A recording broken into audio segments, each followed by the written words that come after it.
धाकड़ खबर, बेखौफजुमा बेबाक अंदाज। धाकड़ खबर में आपका स्वागत है। मैं आपके साथ हूं अकरम रईस खान। शेक्सपियर ने कहा था कि नाम में क्या रखा है, लेकिन आज अकरम रईस खान यानी मैं आपसे कह रहा हूं कि नाम बदलने में भी कुछ नहीं रखा है। जी हां, ध्यान से सुनिए, क्योंकि जो लोग आज सत्ता में बैठे हैं वो रात दिन नाम बदलने के ऊपर बड़ी सियासत करते हैं। आप जानते ही हैं, फैज़ाबाद का नाम अयोध्या कर दिया गया, इलाहाबाद का नाम प्रयागराज कर दिया गया, और इसके अलावा दुनिया भर के मुगलसराय रेलवे स्टेशन का नाम भी बदल दिया गया। पता नहीं क्या क्या करते रहते हैं। ऐसे ही इनकी एक अथॉरिटी है जिसका पहले नाम निगम हुआ करता था, मतलब पहले वो निगम था, वो अथॉरिटी बन गया, लेकिन क्या ऐसा होने से वहाँ पे भ्रष्टाचार रुक गया?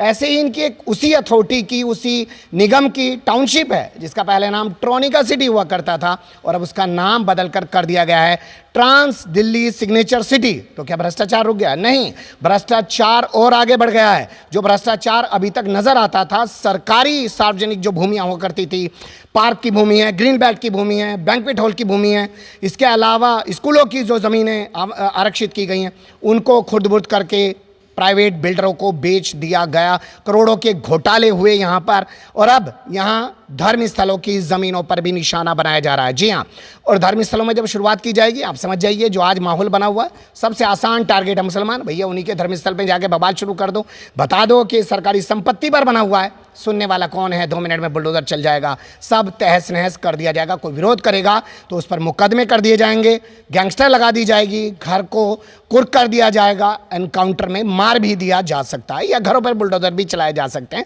तमाम तरीके की चीज़ें हो सकती हैं। तो ये मामला जुड़ा हुआ है असल में UPSIDA से, यानी कि उत्तर प्रदेश जो औद्योगिक विकास निगम था पहले, अब इन्होंने उसको अथॉरिटी बना दिया उससे।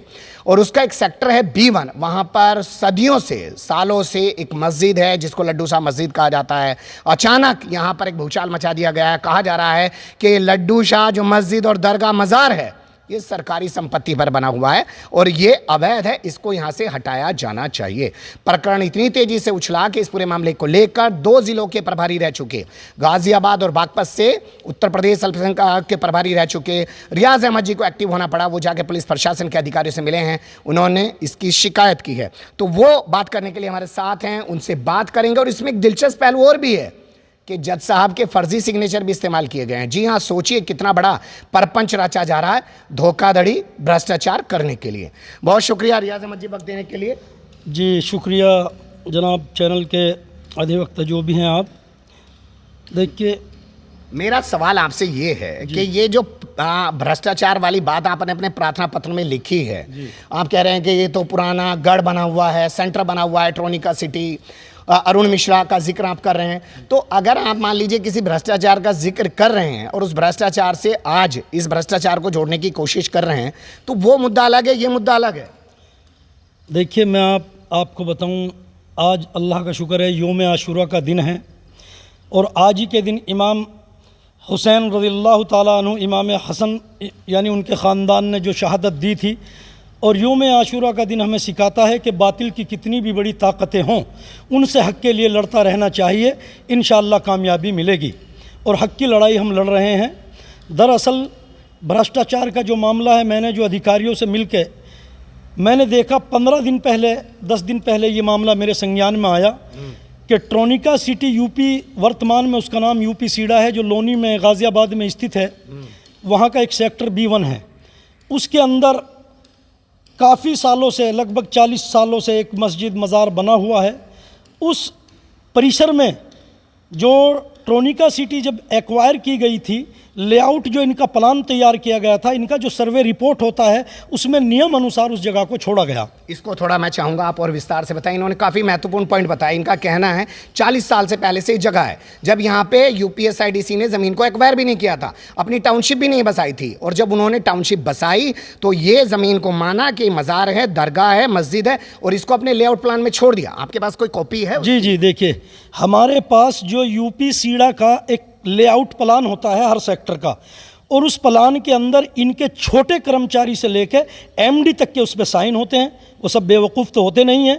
और ये एक नियम है सरकार की तरफ से कि ये जगह जहाँ भी कोई औद्योगिक क्षेत्र या आवासीय क्षेत्र सरकार के विभाग उसको एक्वायर करते हैं ज़मीनों को, वहाँ जो पहले से मौजूद है बना हुआ होता है उसको छोड़ दिया जाता है। धर्मस्थल किसी भी धर्म का होगा। जी जी। क्या इसके अलावा और भी किसी धर्मस्थल है इस सेक्टर में या इस पूरे एरिया में? जी, यहाँ B1 सेक्टर के अंदर एक मंदिर है, एक शमशान घाट है, दरगाह मस्जिद की तरह ही उनको भी अधिग्रहण से बाहर रखा गया है बाकायदा। उनका भी लेआउट प्लान में जिक्र है? जी, उनका भी लेआउट प्लान में जिक्र है और लेआउट प्लान में वो दिखाए गए हैं। जब लेआउट प्लान में छोड़ दिया, उस वक्त एक्वायर जब किया, सर्वे किया, उन्होंने माना यहाँ पे दरगाह मस्जिद है और लेआउट प्लान में छोड़ दिया, तो आज इतने सालों बाद अधिकारी जो है अगर सवाल उठा रहे हैं तो क्या अकेले मस्जिद की जगह पे सवाल उठा रहे हैं, दरगाह की मस्जिद पे सवाल उठा रहे हैं, या वो मंदिर और शमशान है उनको भी वो टारगेट कर रहे हैं? जी नहीं, वो सिर्फ दरगाह, जो दरगाह परिसर में मस्जिद बनी हुई है, केवल उसी को अवैध बता रहे हैं, यानी जो चीज़ वैध है। देखिए, ना यहाँ कागज़ की बात है कोई, ना इसमें कागज़ पेश करने की ज़रूरत होती है। हमारा मानना ये है और कभी कि जब आपने एक सर्वे रिपोर्ट में जगह छोड़ दी धर्मस्थल की, तो अब उसकी कोई कागज़ दिखाने की भी ज़रूरत नहीं है। और मैं आपको बताऊँ, उन्हें भ्रष्टाचार का मामला ये है कि यहाँ इनके एक MD हुआ करते थे, अरुण मिश्रा जी, चीफ इंजीनियर। उसके वो MD की पावर रखता था, MD भी उसके सामने कोई औकात नहीं रखता था। बिल्कुल आपने सही बोला, उसको MD ही बोलना चाहिए। देखिए, बल्कि वो तो ये था कि वो खुद को अपने आप की एक सरकार मानता था। तो उसी ज़माने के कुछ कर्मचारी भी मौजूद हैं जो रिटायर भी हो चुके हैं, लेकिन वो आज भी ट्रोनिका सिटी में जमे हुए हैं। अब जब उन्होंने सैकड़ों करोड़ का घोटाला किया, आप कहना चाह रहे हैं वो दूसरे अरुण मिश्रा बनना चाह रहे हैं? जी जी, ऐसा ही है। तो उन्होंने यहाँ के जो इस वक्त प्रोजेक्ट ऑफिसर हैं और जो एक्शियन साहब हैं, उन्होंने, उन कर्मचारियों ने उनका जहन भरा होगा कि भाई कि जब अरुण मिश्रा जैसे लोगों ने सैकड़ों करोड़ रुपए कमाए तो हम क्यों पीछे ना रहें। और आप जानते हो अच्छी तरह, सबसे आसान तरीका आज ये है कि कहीं भी मुसलमानों का कोई मामला हो, फ़ौरन उस पर जो है एक्शन हो जाता है। अगर एक बच्चे ने गलती कर दी कहीं मुसलमान के और वो पुलिस प्रशासन या किसी के हाथ में लग रहा, तो उसके घरों पर बिल्डोजर चला दिए जाते हैं। तो इतना दबाव और इतना जहनी मतलब उनको परेशान कर दिया गया। कहना है कि 40 साल से जो मस्जिद है, मैं बार बार इस चीज़ को पॉइंट आउट कर रहा हूँ, आपको थोड़ा ध्यान से सुनना चाहिए। जब 40 साल पहले से ये मस्जिद है, दरगाह मौजूद है, जब UPSIDC इस जगह को एक्वायर करती है, वो सर्वे करती है और अपने लेआउट प्लान में तीनों धर्मस्थलों को छोड़ती है। शमशान घाट भी है, मंदिर भी है, मस्जिद भी है, और मस्जिद के साथ ही दरगाह है, या दरगाह परिसर में आप कहेंगे मस्जिद है, पूरा का पूरा एक ही परिसर है। 1500-1700 मीटर के आसपास बड़ी जगह है। आज के हिसाब से आप समझ सकते हैं करोड़ों की संपत्ति है, और जैसा इन्होंने बताया सबसे आसान है मुसलमानों को टारगेट करना। तो ये जो अधिकारी आया है, क्या ये कहना चाह रहा है कि पहले के अधिकारी बेवकूफ़ थे? क्या कहना चाह रहा है? देखिए, एक इस विषय में मीटिंग भी हुई जिसके अंदर यहाँ के SDM भी बैठे, मैं भी बैठा हुआ था, उसके अंदर प्रोजेक्ट ऑफिसर था, एक्शियन साहब थे और ACP भी थे। हमने दो ही बात रखी। उन्होंने, SDM साहब ने पूछा कि भाई इसकी लीगल पोजीशन बताइए। हमने कहा लीगल पोजीशन की क्या बात है, जब एक चीज़ छोड़ दी गई तो एक्शियन से पूछा गया, उनको कहा भी गया कि जब आपका मामला था, एक्शियन झूठ बोला कि साहब अभी इन्होंने ये विस्तार किया है। SDM साहब ने कहा कि भाई आप इतना बड़ा सेटअप लेके बैठे हो तो आपने रोका क्यों नहीं? कोई नोटिस क्यों नहीं दिया कभी? हाँ जी, कोई नोटिस क्यों नहीं दिया? 40 साल तो बहुत बड़ा वक्फा होता है। 25 साल से तो उनकी टाउनशिप भी बसी हुई है यहाँ पे। जी। देखिए, मैं असल में आपका ध्यान महोदय इस तरफ आकर्षित करना चाहता हूँ, और आपके चैनल के माध्यम से भी जो प्रार्थना पत्र मैंने सरकारी अधिकारियों को दिए हैं, पुलिस आयुक्त या और लोगों से मिला है, और आगे भी मेरा मिलने का प्लान है हुकूमत के बड़े लीडरों से और बड़े अधिकारियों से। मैं ये चाहता हूँ कि जो बिंदु जाँच की जाए, मेन चीज़ ये है कि एक विभाग कोई ज़मीन को एक्वायर करता है, बस शॉर्ट कर रहा हूँ, उसके बाद में एक नियम, कोई कानून होगा कि वहाँ जो भी धर्मस्थल होते हैं, बाग हो, चरवाह हो, शमशान हो, मंदिर हो, चर्च हो, मस्जिद हो, मज़ार हो, उनको छोड़ दिया जाता है। अब आगे ये विषय तो नहीं होना चाहिए कि इसके कागज़ कहाँ हैं, ये विषय नहीं होना चाहिए कि आपको किसने दिया है। वो तो उस टाउनशिप के आने से पहले भी यहाँ मौजूद थे, तभी इन लोगों ने छोड़ा। और इसके लिए मैंने अधिकारियों से बार बार यही रिक्वेस्ट की है कि एक सर्वे रिपोर्ट पर जांच की जाए, दूसरे लेआउट प्लान पर जांच की जाए। अगर ये धर्मस्थल, बहुत अच्छा मुद्दा आप उठा रहे हैं, इसमें सारा ही मसला खत्म हो जाता है, लेकिन क्योंकि वक्त का भी थोड़ा तकाजा है और बातचीत को छोटा रखना चाहते हैं, आपने अपने प्रार्थना पत्र में जिक्र किया है जज साहब के फर्जी दस्तखत का, और कोई डायरेक्टर है उनके फर्जी दस्तखत का। ये जो यहाँ के अधिकारी हैं, इन्होंने एक षड्यंत्र रचा, परपंच रचा और यहाँ के स्थानीय लोगों को ले यहाँ के स्थानीय लोगों को साथ में लिया, जबकि वो स्थानीय लोग हमेशा से यहाँ प्यार मोहब्बत से दोनों समुदाय रहते आ रहे हैं। मेरी भी 15 जुलाई 1998 को बागपत जिला प्रभारी पद पर नियुक्ति की गई थी राज्य अल्पसंख्यक आयोग उत्तर प्रदेश शासन की तरफ से।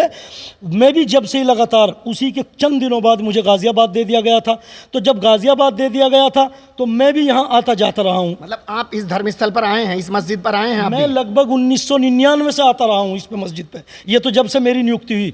लेकिन मेरा सवाल ये है, आप समझिए ना कि जब ये टाउनशिप बनी तो इन्होंने छोड़ा क्यों? अगर ठीक हो गया और अब अधिकारियों की तरफ आप यहाँ आए हैं। जी, लेकिन जो फर्जी हस्ताक्षर किए गए वो भी एक जज महोदय के, वो क्या है? मैं बता रहा हूँ। यहाँ के 2-3 अधिकारियों ने मिली, एक तो बाबू किल्लक हैं, शिवेंद्र चौहान, एक दूसरे इनके एक्शियन हैं, प्रोजेक्ट ऑफिसर हैं। इन लोगों ने यहाँ के कुछ लोगों को लिया, बल्कि और बाहर के एक अग्रोला के साहब हैं कोई, उनका नाम भी है, उनको साथ में लेकर उनसे एक प्रार्थना पत्र अपने यहाँ लगवाया गया और कर्मचारियों को कि एसडीएम को दे दो और उसको दे दो। तो इन लोगों ने मौजूदा कोर्ट रेवेन्यू में सीबीआई के जज अश्वनी, शायद उनका नाम अश्वनी समरपाल सरपल है, वो यहाँ इस सेक्टर में 11 साल से रहते हैं, उनके फर्दाचाकर अपने प्रार्थना पत्र में लिस्ट नंबर 28 पर सूचना प्रसारण में, हम आपके सामने स्क्रीन पे वो लिस्ट लगा रहे हैं, आप उसको देख सकते हैं। ये वो लिस्ट है, 28 नंबर पे उन्होंने ये सिग्नेचर लगाया और जज साहब का वो लेटर भी लगा रहे हैं जो उन्होंने बाकायदा लिख के यहाँ के रेजिडेंट्स को दिया कि ये मेरे दस्तखत नहीं है और जो ये बंदा शिकायत करता है मैं उसे जानता तक भी नहीं हूँ। जी, उसके बाद में एक सूचना प्रसारण के अंदर जनरल डायरेक्टर रविंद्र कुमार सैनी जी, एक इतने बड़े केंद्रीय पद पर, उनके साइन फर्जी कर दिए गए। तो जब मस्जिद के लोगों ने, यहाँ के लोगों ने उनसे मिला कि साहब आपको क्या दिक्कत है, हम हमेशा से प्यार मोहब्बत से रहते आए हो, उन्होंने खंडन किया और लेटर लिख के दिए कि ना हम इस आदमी को जानते हैं, ना ये B1 का RW का अध्यक्ष है, बल्कि इन्होंने हमारे फर्जदादी हक्षा करके आप इन्हें कहीं भी लगाइए, इनके खिलाफ कार्रवाई कीजिए। तो जो मैंने प्रार्थना पत्र दिए हैं पुलिस आयुक्त को, मैंने उसमें FIR की मांग की है और मैंने आगे भी मैं जिसको दूंगा, क्योंकि अब ये मामला अल्पसंख्यक समुदाय के मामले से जुड़ा हुआ है। मुझे इसमें किसी की कोई ज़रूरत भी नहीं है कि भाई आप कहाँ के हैं। तो अधिकार मिला है, आप अल्पसंख्यक आयोग से प्रभारी रह चुके हैं, आपकी जिम्मेदारी भी बनती है अल्पसंख्यक समुदाय के, चाहे वो अल्पसंख्यक समुदाय में मुस्लिम ही नहीं आता है, अगर सिख भी होगा तो भी ये जा सकते हैं, अगर जैन भी होंगे, ईसाई भी होंगे, वहाँ भी ये जा सकते हैं। तो इनके प्रकरण ये सामने आया, इन्होंने अधिकारियों के संज्ञान में लाया और दोनों मुद्दे इनके बहुत वाजिब हैं कि भैया एक बात बता, जो आज के वर्तमान अधिकारी हैं, क्या पहले वाले अधिकारी बेवकूफ़ थे, पागल थे, या तो उन पर FIR दर्ज करो कि उन्होंने गलत तरीके से छोड़ दिया, या प्रशासन आज कहे कि आज का जो अधिकारी है वो भ्रष्टाचारी अरुण मिश्रा बनने की कोशिश कर रहा है, उस पर मुकदमा दर्ज करके उसमें जेल में डाला जाए कि उस क्षेत्र की शांति को समाप्त करने की घिनौनी साजिश रचने के लिए परपंच रच रहा है और उसमें जज साहब के फर्जी सिग्नेचर करवाने का भी वो कुकृत्य कर रहा है। क्या जिला प्रशासन जो है इसकी सही से जांच करेगा? कुछ कहा नहीं जा सकता, लेकिन आपकी उम्मीद बस 1 मिनट आपका और लेना चाहता हूं। मैंने प्रशासन से यही मांग की है कि इनका लेआउट प्लान, यानी गोलमोल जो रिपोर्ट देते हैं, यूपी सीडा ने जो अधिकारियों को, जिला प्रशासन के अधिकारियों को या प्रदेश में जो अपनी रिपोर्ट भेजी है वो बिल्कुल गोलमोल तरीके से भेजी है। मैंने वो रिपोर्ट पढ़ी है कहीं से निकलवा कर, उसमें इन्होंने कहा है कि अवैध मज़ार, ठीक है, जब अवैध, देखिए मैं कह रहा हूं अवैध, उनको क्या बोल दिया वो एक लाइन में खत्म हो जाता है। उससे प्रशासन के लोग गुमराह रहते हैं ना। नहीं, गुमराह कैसे रहेंगे जब आपने इतना जबरदस्त मुद्दा दे दिया कि भाई पहले वाला अधिकारी गलत था क्या, जो इस जगह को छोड़ के गया, उस पर FIR दर्ज करो और आज उससे इसकी वसूली करो कि तूने ऐसा क्यों किया था, और अगर आज का अधिकारी गलत कर रहा है तो उसको छोड़ा नहीं जाना चाहिए। अब निगाहें रहेगी गाजियाबाद के जिला प्रशासन पर, जो यहाँ के पुलिस कमिश्नर हैं उन पर, DM पर, कि वो किस तरीके से जांच करते हैं। वैसे इन्होंने तो साफ कह ही दिया है कि लड़ाई बहुत लंबी जाने वाली है। बहुत शुक्रिया, आपने वक्त दिया, फिर आपके साथ किसी और मुद्दे पर जुड़ेंगे। मेहरबानी, आप बने रहिएगा धाकड़ खबर के साथ। कमेंट्स के रूप में आप लोग अपनी राय दे सकते हैं, खबर को लाइक कर सकते हैं, चैनल को सब्सक्राइब कर सकते हैं और ज़्यादा से ज़्यादा हमारी खबरों को शेयर कर सकते हैं। फिर ऐसे ही किसी सुलगते हुए या उलझते मुद्दे लेकर मैं आपके सामने हूँगा हाजिर। फिलहाल अभी मुझे दें इजाज़त।